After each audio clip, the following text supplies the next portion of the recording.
Radio Educación presenta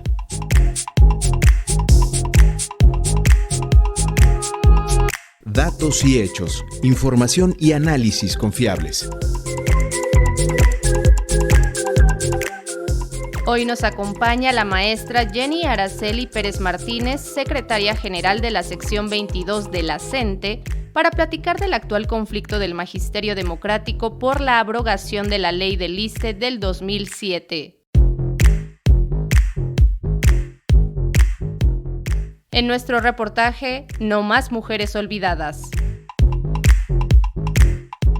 En el comentario semanal, el fusil del trovador Silvio Rodríguez para defender a Cuba. Y en el ámbito internacional nos situaremos en Líbano para analizar el daño no colateral. Disfrute de la música seleccionada para esta emisión. Muy buena tarde. Soy Alma Lilia Martínez y a nombre de todo el equipo de producción le invito a que escuche durante los siguientes minutos el análisis de la información generada en esta semana.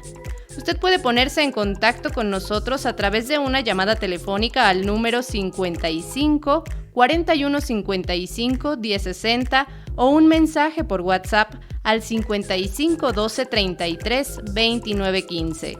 Si nos escucha en Facebook o YouTube de Radio Educación, puede escribir un mensaje. Nos interesa su opinión.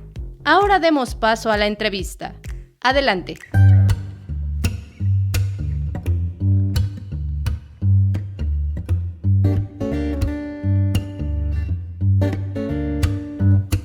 Vislumbres y versiones con Víctor Bárcenas y Jenny Araceli Pérez Martínez.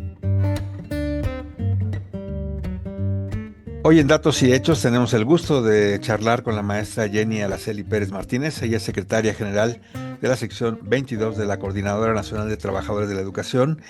Maestra, ¿cómo está? Buenas tardes, bienvenida a este espacio. ¿Qué tal, Víctor? Un gusto saludarte y desde luego agradecer este espacio.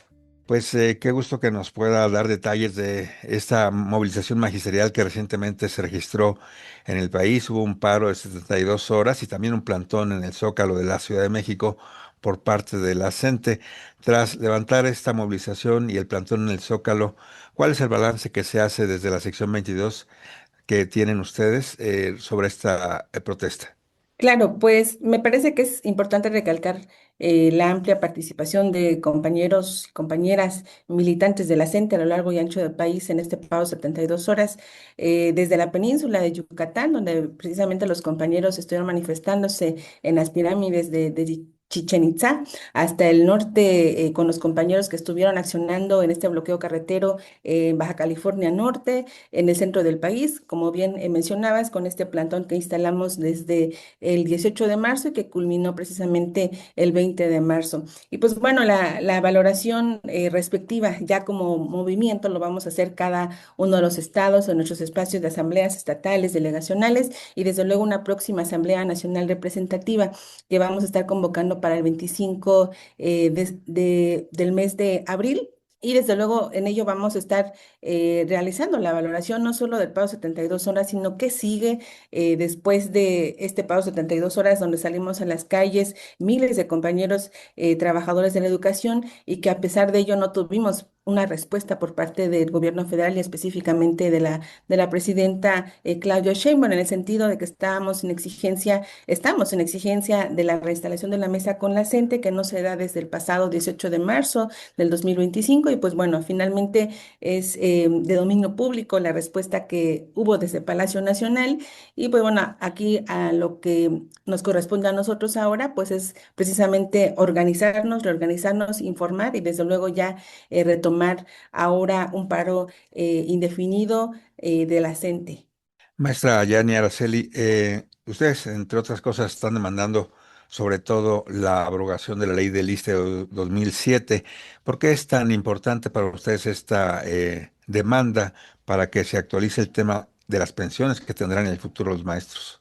Claro, me parece que es importante hacer hincapié en que después de abril de 2007 se modifica todo el sistema de pensiones para los trabajadores del Estado, no solo para el magisterio, y creo que es bueno recalcarlo porque de repente se señala únicamente al magisterio y específicamente al magisterio de la CENTE. Después de esta reforma que hace Felipe Calderón, donde básicamente se elimina la jubilación y se pasa a un sistema de retiro a través de un sistema de cuentas individuales, aportaciones de los trabajadores que realizan de manera individual a estas administradoras de fondo para el retiro, las AFORES que nosotros denominamos a nivel nacional, que son 10, 9 son privadas y una es pública, que es el pensionista. Y pues bueno, estas AFORES básicamente administran el recurso de los trabajadores, realizan todo un cálculo que desde luego para un trabajador no va a haber una jubilación, sino únicamente un retiro a través de la aportación que haga de manera individual y que también hay ciertos parámetros que han establecido. Desde luego, de 2007 para acá, habría que diferenciar que hay dos dos momentos o en este caso, dos apartados, por decirlo así, en quienes sí pueden acceder a una jubilación y quienes ya no. Para todos aquellos que ingresaron antes del abril de 2007, antes de que se realizara esta reforma, y que por cierto se ampararon para permanecer en el décimo transitorio en un sistema solidario de pensiones, quienes sí pueden acceder a una jubilación. Y estamos hablando que es un aproximado del 20% de trabajadores del Estado, que es el 20% de aproximadamente 3 millones de trabajadores. Mientras que el 80% no accede a una jubilación, es un retiro con el cálculo que se haga, con el ahorro, que también es una condicionante por cada trabajador de aproximadamente 1.800.000 pesos. Desde luego con la otra limitante, que es la edad, que son hasta los 65 años para la jubilación. Entonces, me parece que hay dos vertientes bien importantes que caracterizar, sobre todo para el público que nos pueda escuchar, porque pareciera que la respuesta que tuvimos del año pasado con la huelga que impulsamos también en la Ciudad de México en mayo y junio de 2025, la respuesta que recibimos de parte del gobierno federal, de los secretarios de Estado, de la propia presidenta de la República, de congelar la edad y de disminuirla cada 3 años, básicamente es un paliativo, como lo hemos analizado, porque cubre específicamente para ese 20% de los trabajadores que se encuentran en un sistema solidario de pensiones. Es decir, hay un congelamiento de la edad, sí, que se logró también por la lucha de la CENTE, pero es únicamente para el 20% y no estamos entonces retomando en su momento lo que era la ley de lista antes del 2007, que se podía jubilar por los años de servicio para compañeras trabajadoras, 28 años de servicio, para compañeros trabajadores, 30 años de servicio, sin condicionamiento de la edad, sin condicionamiento de un ahorro. Y pues bueno, eso ha sido el debate y ha sido precisamente nuestra demanda central. Me parece que ha sido ya, sobre todo, una demanda muy sentida de los trabajadores, no solo de educación, sino todos aquellos que cotizan al ISSSTE. Sin embargo, pues quienes estamos ahora enfocándonos en esta demanda, pues seguimos siendo los militantes de la CENTE.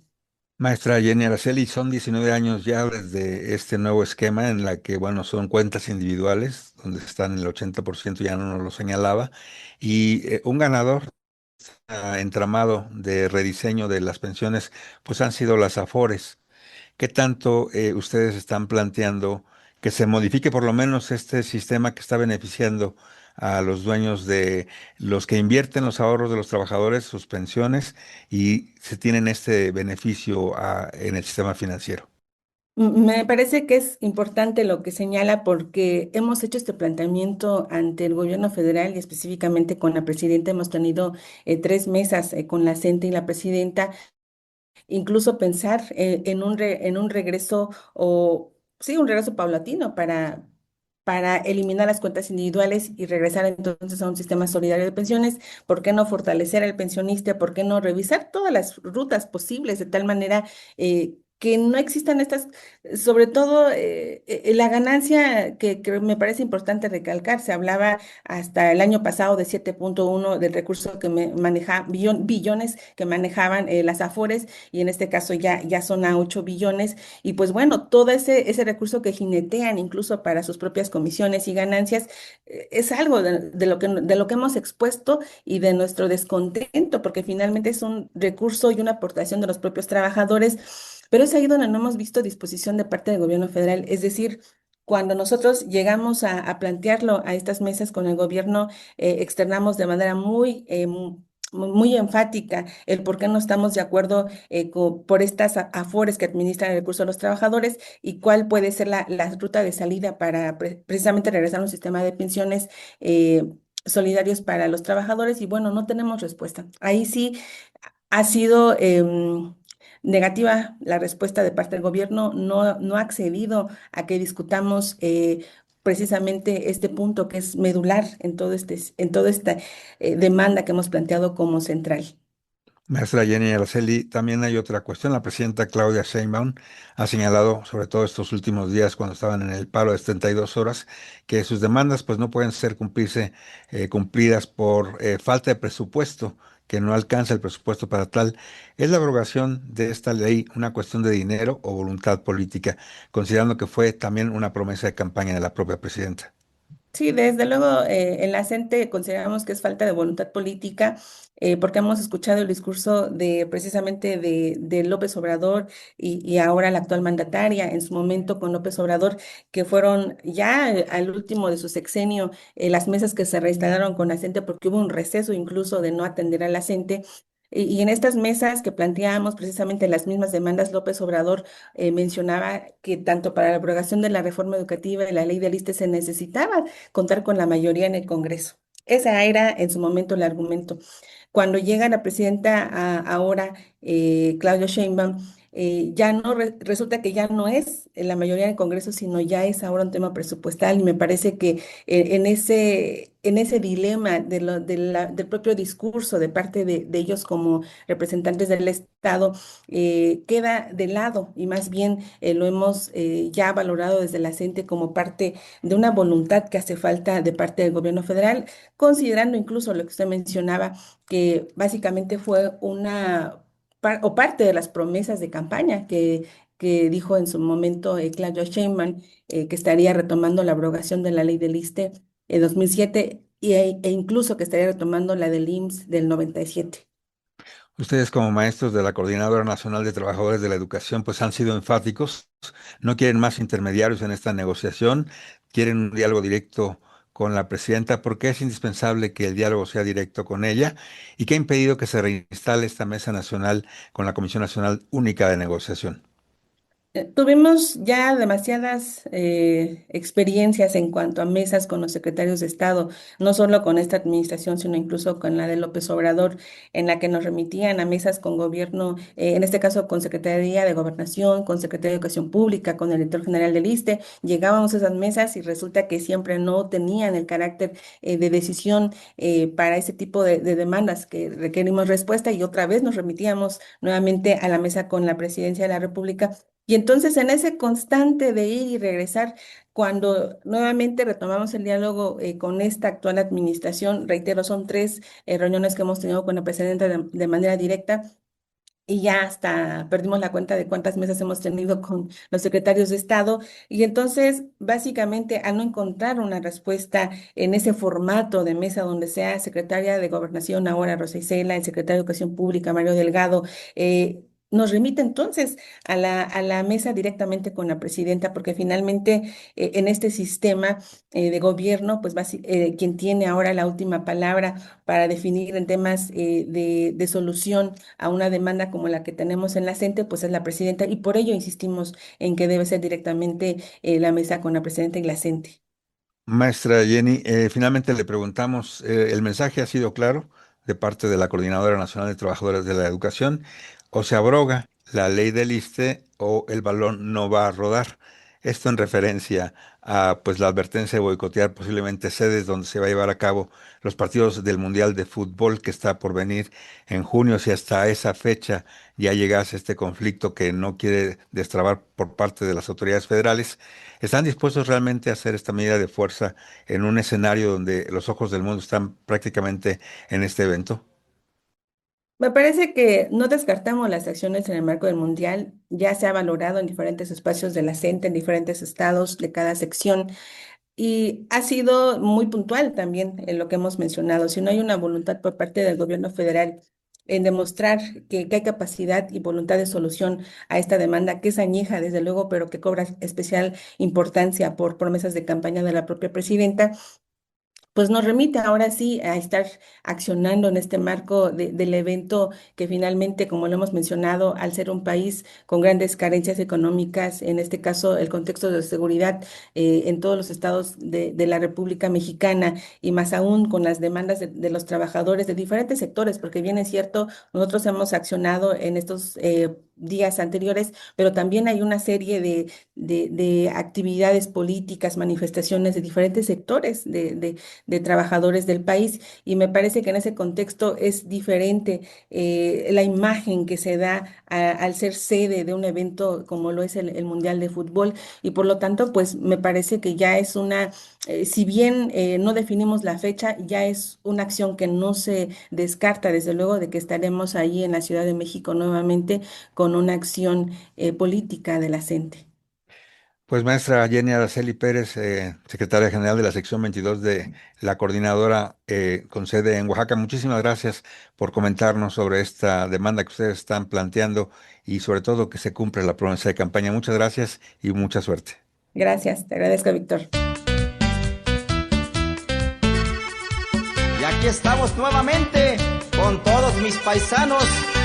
Pongamos barricadas en todos los lugares para que no pasen los malandrines, hermanos.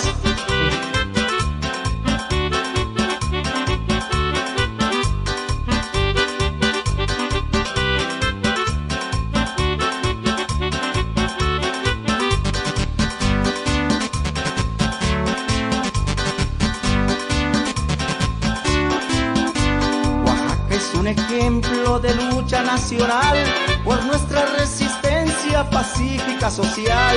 La lucha se ha extendido a todos los rincones, a pos se formarán en toditas las regiones.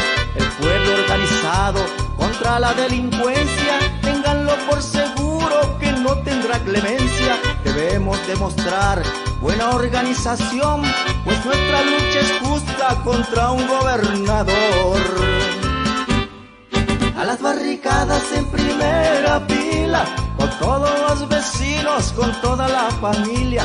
Prendamos nuestra radio, alistemos nuestros cohetes, para no dejar pasar a ese convoy de la muerte. A las barricadas en primera fila, con todos los vecinos, con toda la familia. Prendamos nuestro radio, alistemos nuestros cohetes, para no dejar pasar a ese convoy de la muerte.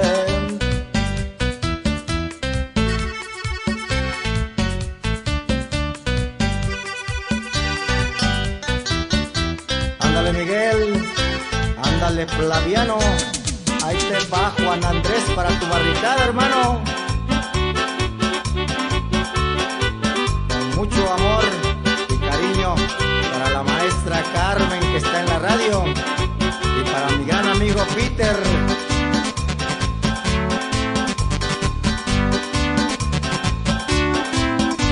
En este movimiento debemos apoyar, armando las murallas por toda la ciudad. Con la APO, señores, con todo el magisterio, pongamos barricadas, pero que sean en serio.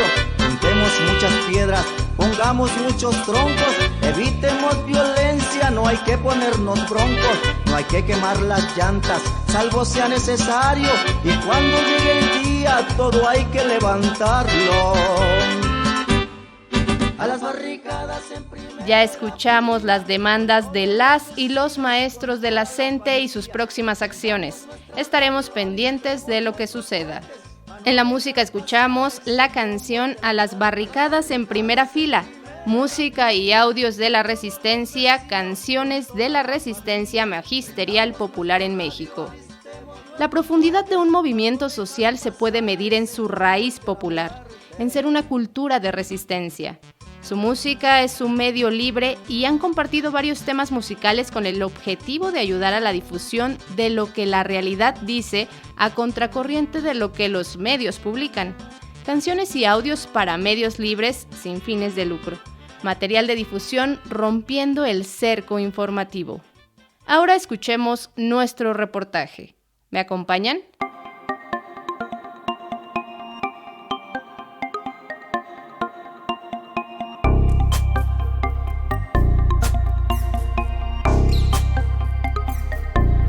Conexión informativa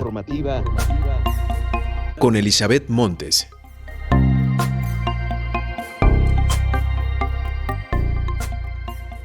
No más mujeres olvidadas.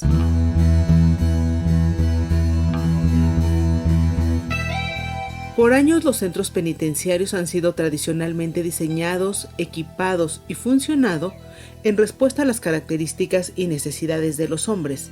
Si bien son ellos los que mayoritariamente ocupan esos espacios de reclusión, en México aproximadamente 13,000 mujeres están privadas de la libertad, lo que representa a cerca del 5.6% de la población penitenciaria total. Así lo destaca un informe de la organización Documenta. Un contexto como este lo que ocasiona es que se invisibilicen las necesidades y problemáticas de las mujeres dentro de estos centros penitenciarios. En el marco de marzo, el mes violeta, expertas convocadas por el Colegio de México afirmaron que se necesita de manera urgente que las mujeres en prisión sean observadas y atendidas a partir de la progresividad de los derechos humanos y de la observancia de las mujeres como personas dotadas de dignidad y derechos. Chloe Costan, especialista en demografía y estudios del cuerpo, habla sobre las realidades que viven las mujeres en prisión, mujeres olvidadas no solo por sus familias, sino por la sociedad. La privación de la libertad de las mujeres tiene muchas particularidades, muchísimas.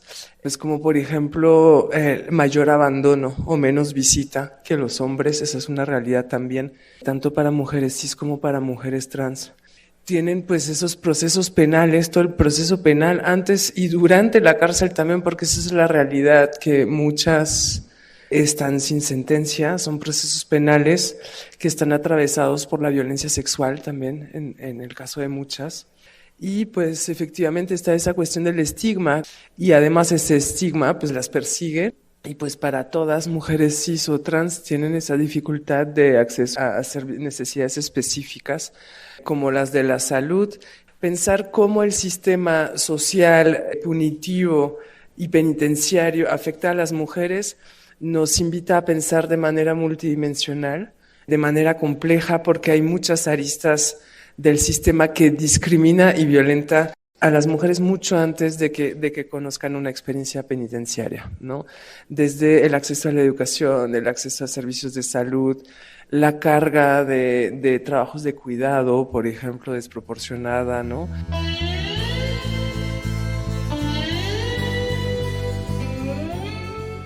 Beatriz Maldonado es directora y fundadora de Mujeres Unidas por la Libertad AC, activista y defensora de derechos humanos con un enfoque especializado en el sistema penitenciario y reinserción social. Su causa está marcada por su propia historia, ya que vivió la experiencia de estar en prisión.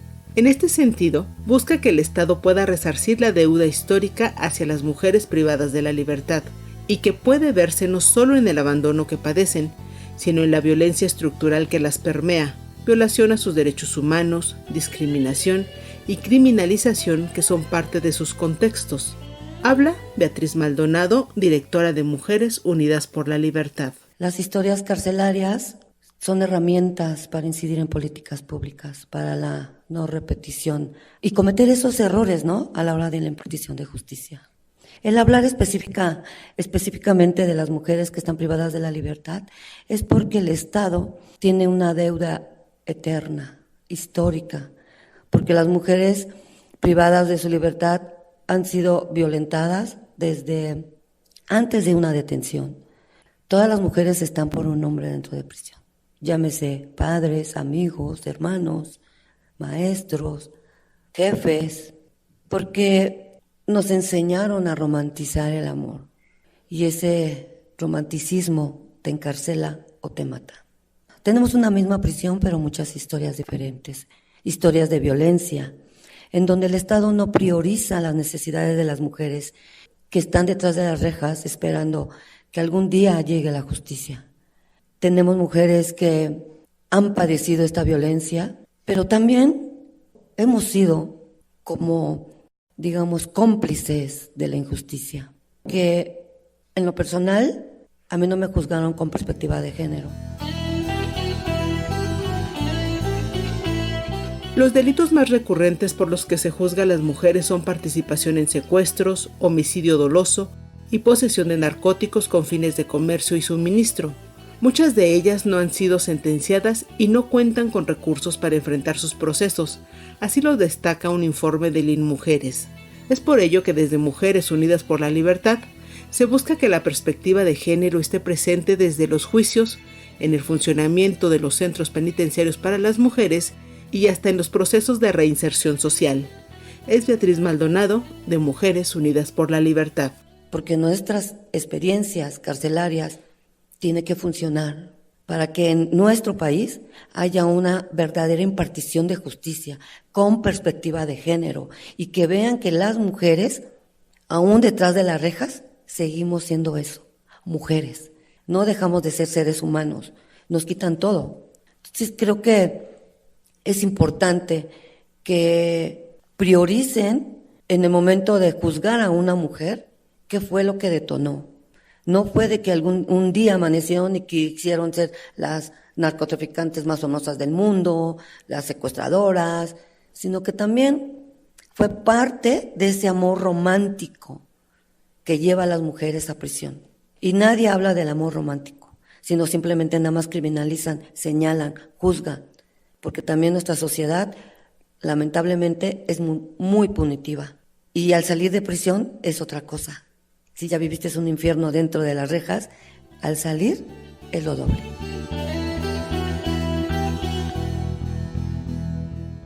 Gracias por tu escucha.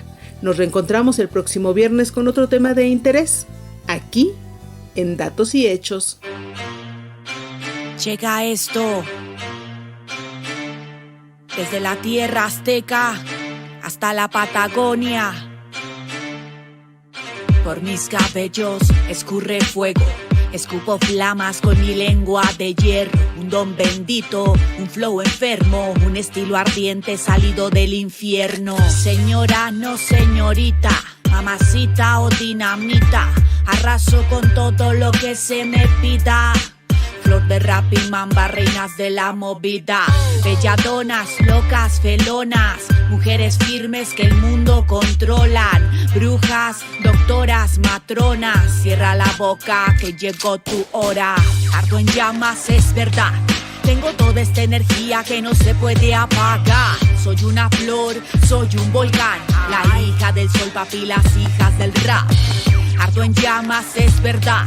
Tengo toda esta energía que no se puede apagar. Soy una flor, soy un volcán, la hija del sol, papi, las hijas del rap. Toda la gente histérica, suenan mis métricas. Soy lo más duro que parió Latinoamérica.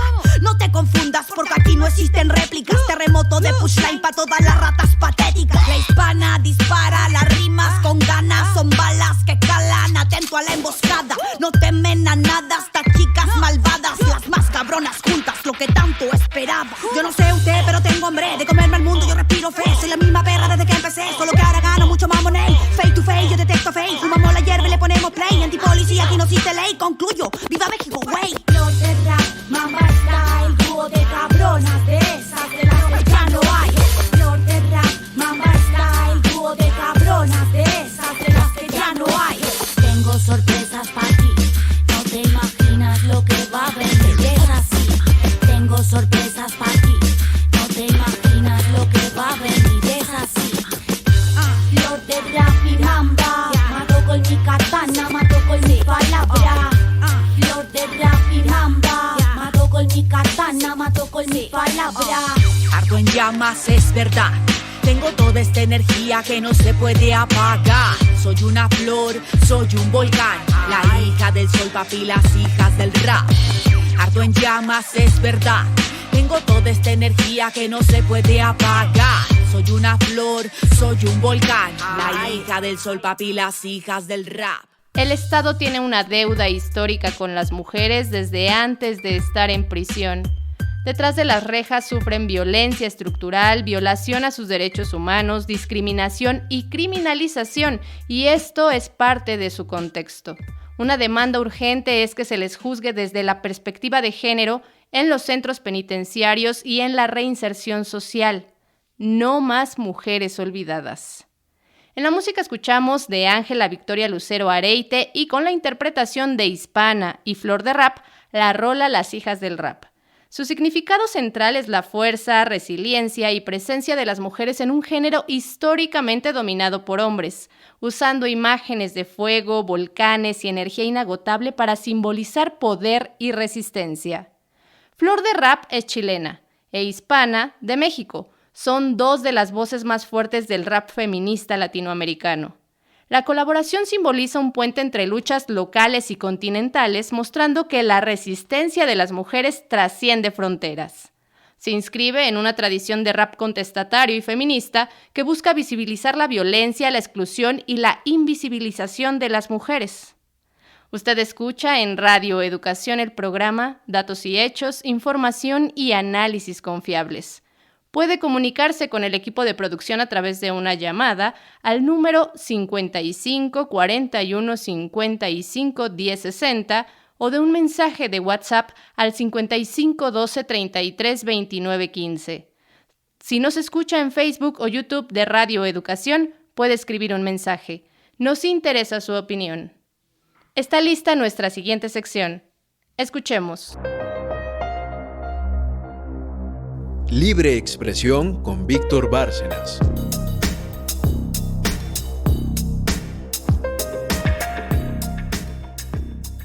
El fusil del trovador Silvio Rodríguez para defender a Cuba.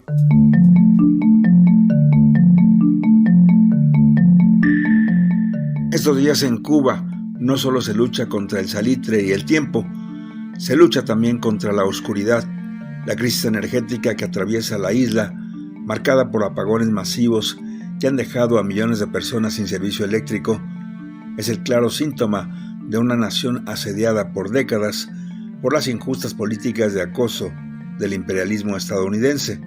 Pero en medio de este escenario de carencias y de una retórica hostil que llega desde el vecino país del norte, con la administración del prepotente Donald Trump endureciendo el bloqueo y lanzando veladas amenazas de intervención, incluso militar, surge una voz que no es nueva, pero que suena con la contundencia al hablar con verdad.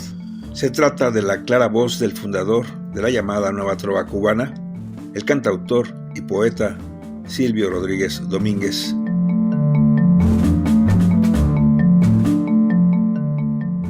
Silvio Rodríguez no es solo un músico, es el cronista ético por excelencia de la Revolución Cubana. Su compromiso con el proceso de transformación en la isla no ha sido un cheque en blanco, pero sí una apuesta de vida.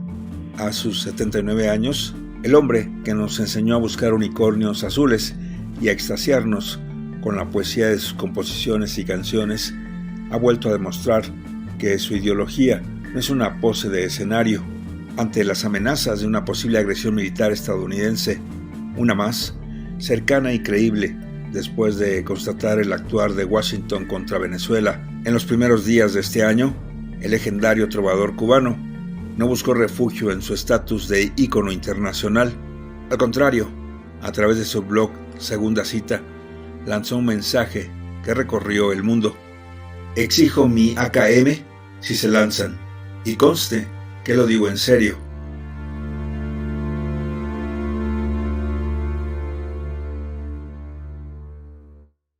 Las expresiones de Silvio Rodríguez se conocieron después de que en redes sociales el presidente de Cuba, Miguel Díaz-Canel, advirtiera: cualquier agresor externo chocará con una resistencia inexpugnable ante las nuevas amenazas vertidas desde la Casa Blanca.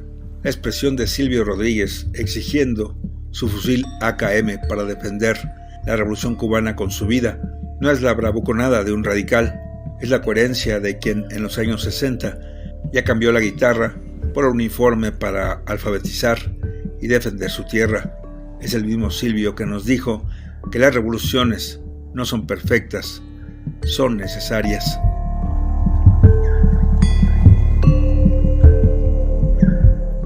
Lo que para muchos pudo haber sido una metáfora, se materializó días después. En un acto cargado de simbolismo, el Ministerio de las Fuerzas Armadas Revolucionarias de Cuba entregó formalmente a Silvio Rodríguez un fusil de combate AKM. Ver las fotografías del autor de Ojalá sosteniendo el pavón frío de un fusil Kalashnikov es una imagen conmovedora que sacude.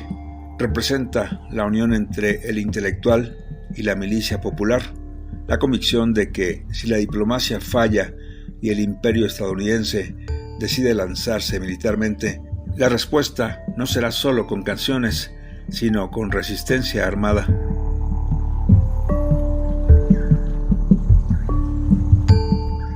No podemos ignorar el actual momento. La política injerencista de Donald Trump ha intensificado la presión contra Cuba, limitando el acceso a combustible y divisas, lo que ha provocado que la red eléctrica cubana colapse repetidamente este 2026. Silvio Rodríguez sabe que su pueblo sufre, ha criticado incluso la gestión interna cuando lo ha creído necesario, pero su brújula moral es clara: los problemas de Cuba los resuelven los cubanos y la soberanía no se negocia bajo amenaza de invasión. La postura pública de Silvio Rodríguez en estos difíciles momentos que enfrenta Cuba nos ha recordado que el artista no vive en una torre de marfil. Si hay que estar en la fila del razonamiento, él está.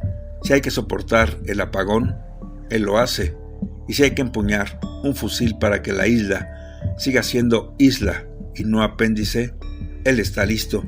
Porque como el mismo Silvio Rodríguez escribió hace décadas en su canción La Masa, ¿qué cosa fuera el corazón si no tuviera un propósito en qué creer?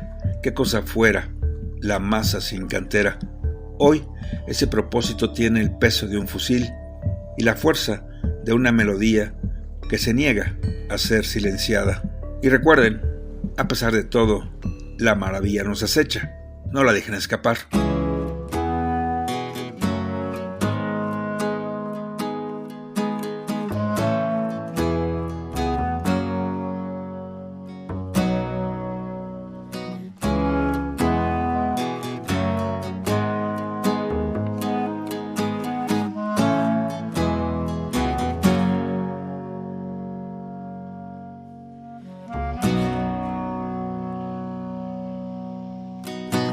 El silencio del monte va preparando un adiós, la palabra que se dirá in memoriam será la explosión.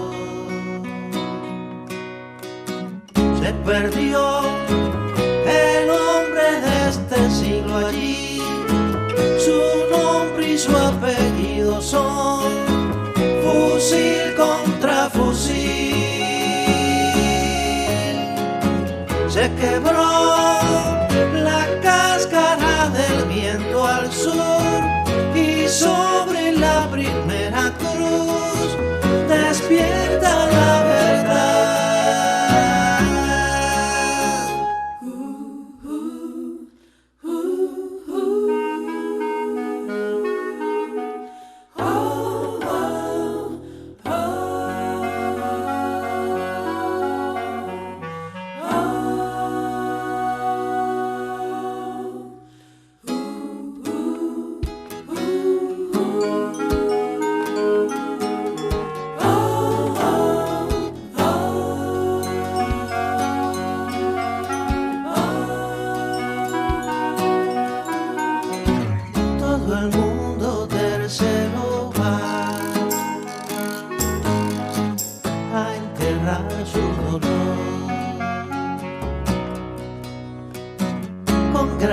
lienzo de plomo hará su agobero de honor, su canción. Dejarán el cuerpo de la vida allí, su nombre y su apellido son fusil contra fusil. Cantarán su luto de hombre y de animal, y en vez de lágrimas echar, con cómo llorarán, alzarán al hombre de la tumba al sol, y el nombre se repartirá, fusil contra fusil, fusil contra fusil, fusil contra fusil.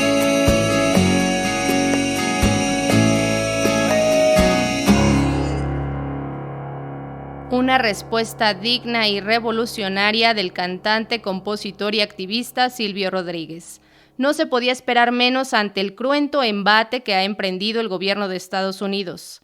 Nuestra solidaridad con el pueblo cubano. En la música escuchamos, por supuesto, de Silvio Rodríguez interpretar su canción Fusil contra Fusil. La canción fue escrita en 1968 en homenaje al comandante Ernesto Che Guevara tras su muerte en Bolivia.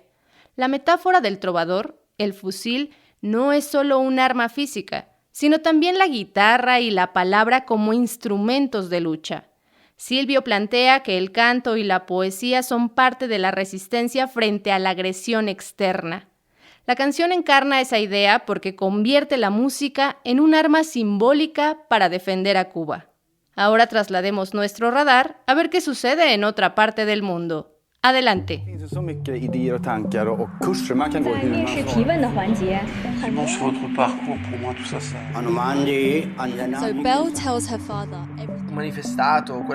Pasaporte internacional a cargo de Ricardo Mercado Bravo. Líbano, el daño no colateral.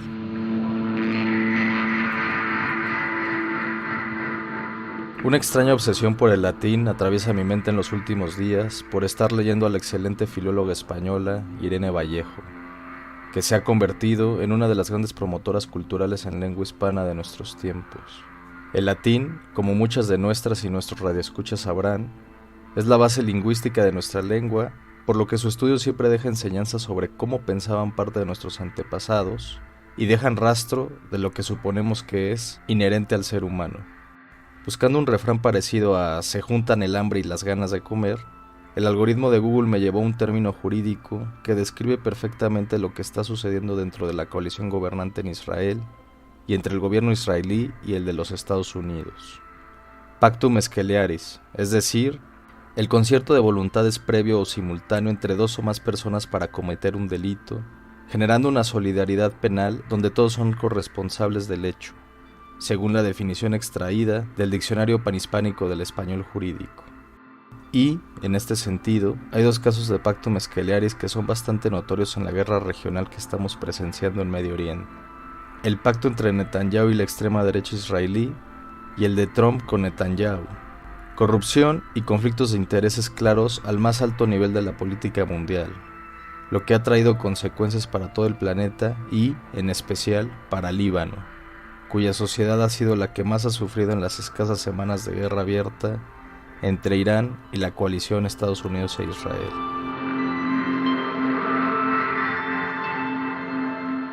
Del pacto criminal entre Netanyahu y Trump se ha hablado de manera copiosa aquí y en muchos otros espacios periodísticos.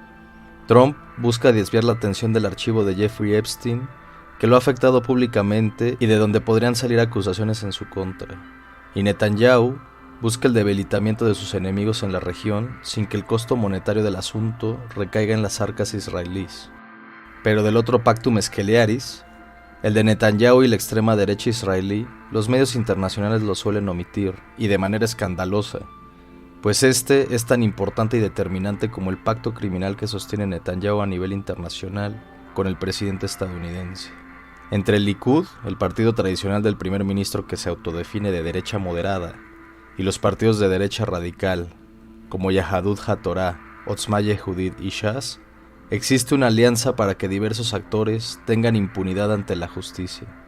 La base social de los partidos radicales antes mencionados descansa en colonos israelíes cuya misión primordial ha sido quitarle, de forma ilegal, terreno a los palestinos desde hace décadas. Por ello, su llegada al poder a través de un político clásico como Netanyahu les ha garantizado impunidad absoluta sobre delitos cometidos en el pasado y también les garantiza que puedan seguir usurpando tierras palestinas en el presente. Y Netanyahu, como lo hemos señalado anteriormente en este espacio, tiene causas abiertas por corrupción desde antes del 7 de octubre de 2023, las cuales ha logrado evitar gracias al estallamiento y mantenimiento de la guerra en contra de grupos extremistas en Gaza y Cisjordania. Además, en vista de las elecciones parlamentarias para el Knesset, el camino para mantenerse en el poder, y por ende su fuero, es a través de mantener algún frente de la guerra actual vivo. Y aquí es donde entra Líbano. En menos de un mes, en un país con poco más de 5,5 millones de habitantes, hay ya 1.200.000 desplazados de todo el sur de Líbano, en donde ya se rebasan las 1.000 muertes y los 3.000 heridos. Aunque esto no es nuevo porque esta es la sexta invasión israelí a territorio libanés desde 1978, hay un patrón inédito en la forma de ejercer la violencia. En esta ocasión, el objetivo es acabar con Hezbollah. Al planeta Tierra, por obra y gracia de Donald Trump y Benjamín Netanyahu, lo convertirán en una inmensa Gaza y seremos tratados como gazatíes. Nos comentó hace una semana Simón Luna, uno de nuestros radioescuchas. Y, más allá del hipérbole, no cabe duda de que el modelo de abuso sistemático y genocida del ejército israelí en Gaza se está replicando. El ejército israelí ya tomó control de zonas específicas y estas están siendo bombardeadas de una manera indiscriminada con el objetivo de pulverizar cualquier infraestructura, sin importar si son hospitales, centros religiosos o casas civiles, lo que naturalmente es un crimen de guerra. Muchos residentes de estas áreas no se van por miedo a perderlo todo, pero, como en Gaza, serán señalados como terroristas de manera unilateral y sin ningún miramiento, lo que los convertirá en objetivos. Todo ello, impulsado por el fanatismo religioso y, como reportan varios medios, con la aspiración de varios radicales de ocupar el territorio de manera indefinida y quizás anexarlo a su país.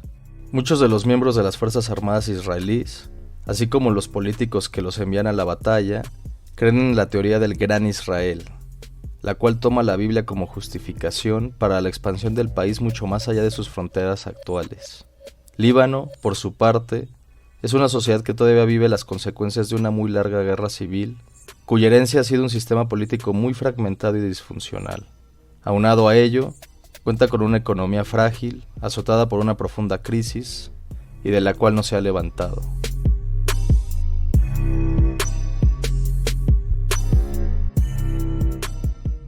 La Israel de Netanyahu, encabezada por la coalición más conservadora de la historia de su país y embriagada de impunidad, ahora emprende una ofensiva cuyo resultado incierto solo garantizará la inexorable degradación de la imagen de Israel a nivel mundial y, sobre todo, la muerte y el sufrimiento de millones de personas.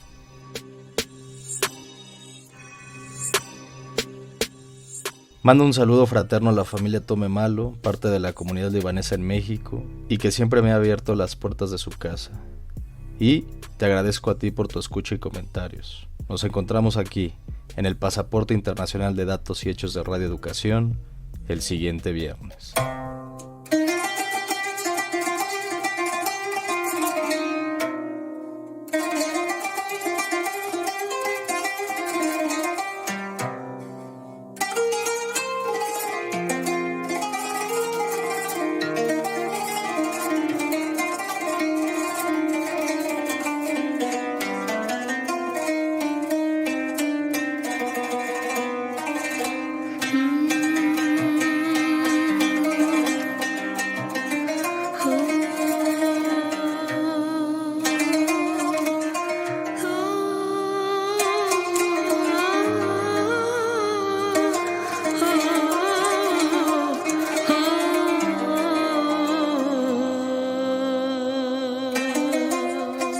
desde el arranque. No creo que el linaje se tranque. Son los hijos de los hijos de los hijos de los hijos, con palo y con piedra contra los tanques. De aquí nadie nos mueve, ni el capitán, ni el general, ni el sargento de nacimiento. No tengo visa, pero tengo mi acento, y aquí me quedo hasta el último suspiro del viento. Sigue firme la gente, contra todo el ejército de frente. Fuimos criados diferente, jugando al fútbol descalzo sobre el cemento caliente. Cruzamos sin puente, con agua y con viento. Generamos corriente, y si no hay pan suficiente, sobrevivimos con lo que queda en el diente. Las heridas son los nuevos tatuajes. Aguantamos pa' que llegue el mensaje. Hijos del coraje, hasta que al mar muerto se le suba el oleaje. Damos la vida por estos paisajes, por los atardeceres salvajes, por el juego de luz espontáneo que se refleja en el Mediterráneo, y lo defendemos a pecho y espada, con el pañuelo en la cara. El invasor es un puerco, la clara, porque aunque yo levante las manos dispara, pero resistimos con poca agua, como los árboles de olivo vivimos, y en nuestros hombros cargamos con todos los escombros. Bajo los escombros están los festejos del que dispara de lejos, del que apretó el botón rojo y no se atrevió a mirarme a los ojos. Bajo los escombros se reescribieron las historias que no se han contado. Están los libros que nunca leyeron, los soldados que nos bombardearon. Y esto no acaba. Como dice Ricardo Mercado, veamos qué sucederá con esta lucha que emprendió Israel, una ofensiva cuyo resultado incierto solo garantizará la inexorable degradación de la imagen de Israel a nivel mundial y la muerte y el sufrimiento de millones de personas. Lo lamentamos muchísimo. Acabamos de escuchar a Residente y Amal Murkus interpretar Bajo los escombros. Esta canción habla de las consecuencias humanas de los bombardeos, mostrando que las víctimas no son daños colaterales, sino personas con historias y dignidad. Amal Murkus, cantante palestina, aporta autenticidad y arraigo cultural, reforzando la perspectiva de quienes viven la ocupación y la guerra. Residente suele señalar las verdaderas intenciones detrás de las invasiones y agresiones militares, para complementar la importancia que tiene la música. Entre los escombros del sur de Beirut, el chelista libanés Madi Saeli hace brotar notas de esperanza. Su arco se desliza sobre las cuerdas mientras en el cielo sobrevuelan los cazas israelíes que amenazan con interrumpir la vida. Aún consciente del riesgo, Madi insiste en tocar. Lo hace por solidaridad, por las comunidades heridas, por las voces que no deben quedar silenciadas. Su música se convierte en resistencia, en un gesto de dignidad que desafía la destrucción. Llegamos al final de esta emisión. Si no pudo escuchar completo este programa, puede sintonizar el 1060 de AM, en donde a las 10 de la noche se retransmite. Le esperamos el próximo viernes a la misma hora en Datos y Hechos, información y análisis confiables para analizar lo más relevante de los acontecimientos nacionales e internacionales. Se despide Alma Lilia Martínez a nombre del equipo de producción. Buena tarde.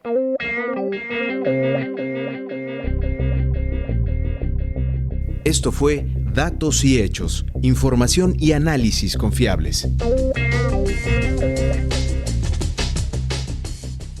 Participamos en este programa Servicio Social Yael López, Melisa Bustos y Leonardo Márquez. En el equipo de producción, Francisco Aguilar, Erendira Salazar, Víctor Bárcenas, Elizabeth Montes, Ricardo Mercado Bravo, Sergio Bonilla, Alma Lilia Martínez y Laura Elena Padrón. Una producción de Radio Educación.